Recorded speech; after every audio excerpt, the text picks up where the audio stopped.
Children, here we have a hydrometer. Now, hydrometer is one device which is again based on the principle of flotation.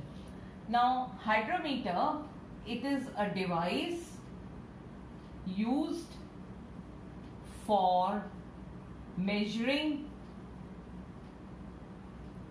relative density of liquids. This is a hydrometer. It is put inside a tube which is containing some liquid, and you can see it floating. Can you see this level of water? It is floating. Basically, this is the structure of the hydrometer, and there are markings over here, and this is heavy over here filled with lead shots or mercury. So when you put it in the liquid, it floats vertically using the principle of flotation. So over here you will have the weight of hydrometer equal to the weight of liquid displaced, and on this you have markings which will give you the relative density of the liquid. So this device has been manufactured on the principle of flotation. Moreover, when we talk, apart from this, when we talk about swimming of any person, then remember, swimming in sea water is much easier than swimming in the river water. Now, I had given you a question also in the assignments one, where I had told you that the weight of the liquid displaced in the river is same as the weight of liquid displaced in the sea. But you need to remember that upthrust is directly proportional to density. The density of sea water happens to be more, so upthrust will be more. So you know the sinking tendency of a person will be more in the river water than in the sea water. So it is always easier to swim in the sea water than in the river water. Children, have you ever blown air into a balloon?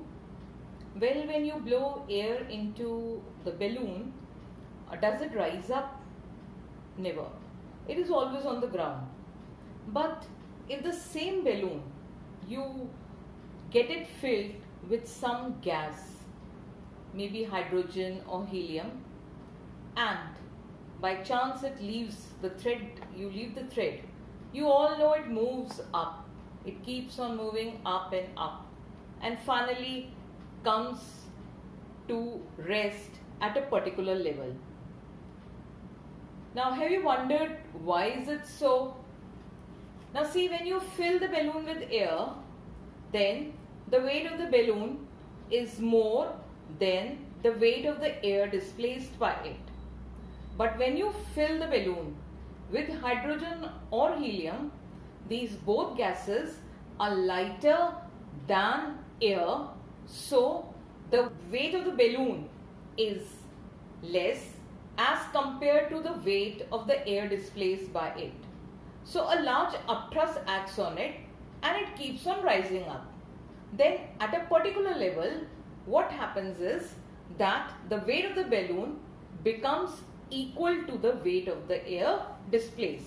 So it becomes stationary at that particular level. Now we can talk about hot air balloon. Now this hot air balloon, what is it? It is a sort of an aircraft. It comprises of a big, huge envelope which has a small basket below which can carry some load, and even people sit on it and move around. And over here, when you consider this balloon, then there are basically two forces acting on it. One is the gravitational force, that means the weight of the balloon, and other is the upthrust, that means the buoyant force acting on the balloon, and that buoyant force will be equal to the weight of air displaced by it. Now this hot air balloon rises into the air. Now when it rises into air, I have already told you why will it rise into the air. It will rise into air because the density of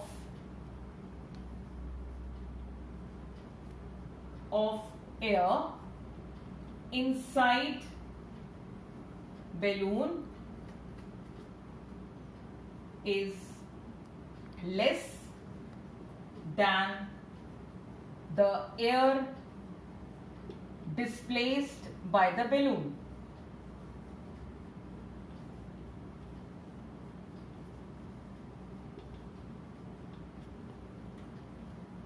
Now the balloon, this balloon and the basket displaces the air that is heavier than the what? The balloon and the basket, so that it has a buoyant force. There is a buoyant force acting on the system and the balloon tends to fly up. Now it is found that it will fly better in the morning. Why do you think so it will fly better in the morning? Well, it flies better in the morning because the surrounding air is cooler, and you all know the cold air density is more.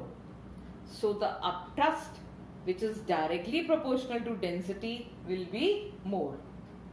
So the principle behind this hot air balloon is basically what? The Archimedes principle, which you already know is that the buoyant force on a submerged object is equal to weight of the fluid that is displaced by the object.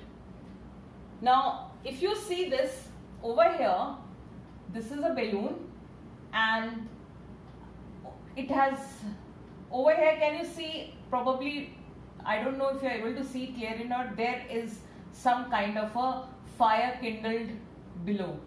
So this is a burner, and what will the burner do? The burner will heat the air inside.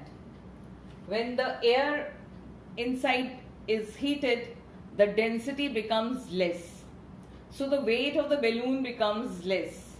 So the upward force will increase. What are you doing? How are you reducing the downward force? By decreasing the weight of the balloon. How are you decreasing the weight of the balloon?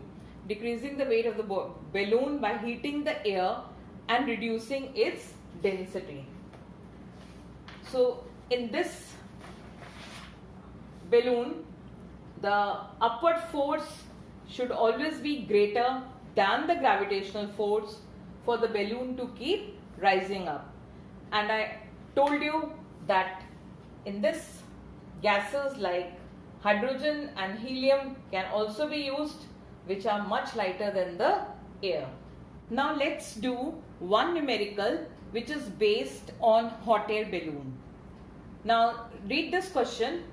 The question says the volume of a balloon is 240 meter cube. This is the volume of the balloon. It is filled with hydrogen of density 0.09 kilogram per meter cube. So there is a balloon whose volume is 240 meter cube and it is filled with hydrogen, and you can see the density of hydrogen is given only to be 0.09 kilogram per meter cube. The question is, what maximum load can be lifted by the balloon?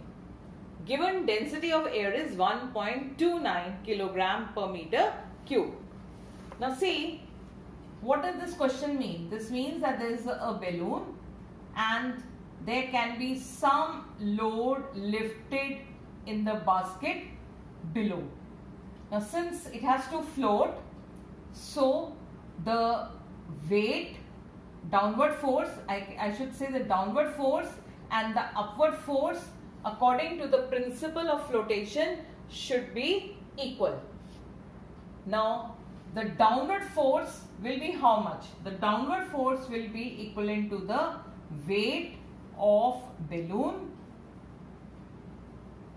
plus what? The weight of load, right? The load it can carry. this will be equal to the upthrust acting on the balloon, right? So that means now the downward force is how much? The weight of the balloon plus the weight of the load. This should be balanced by the upthrust if the balloon has to float in the air. Now children, what will be the formula for the weight of the balloon?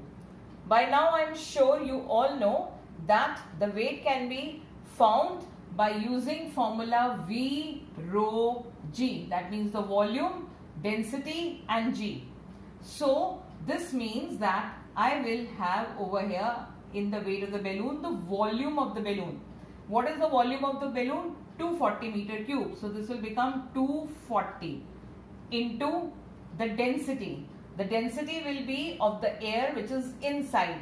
So the hydrogen which is inside. So what is the density of hydrogen? This is the density of hydrogen, 0.09, and I can write into G, right? Or if you want, we can multiply with 10 over here, or let's say multiply by 10 only, right? Plus weight of the load. That's what we needed to find. So let's keep over here as VL. This is equal to upthrust. You know upthrust is equal to the weight of the fluid displaced. So in this case the upthrust is what? Weight of the air displaced. So how will you find the upthrust? Upthrust is what? Immersed volume into the density of the fluid into G. So what is the immersed volume? Immersed volume will be same as the volume of the balloon. So it will be 240 into density of the air. Here it is important to note that the balloon is displacing the air. So here we need to multiply it with the density of the air. So this means 1.29 into 10. Right? Now when you multiply this, you can multiply and check. I think so you will get it as 216 plus it will be WL.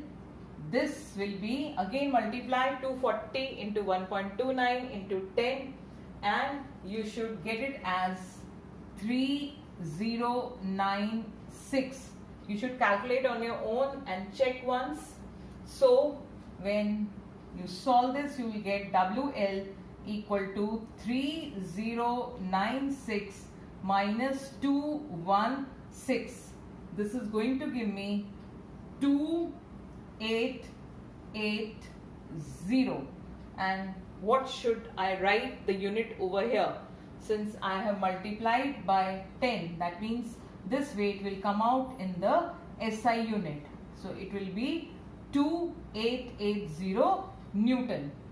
And if you want to express it, you can even write it as 288 kilogram force. This will be in the gravitational unit. This means that now the balloon can carry a load of 288 kg in it.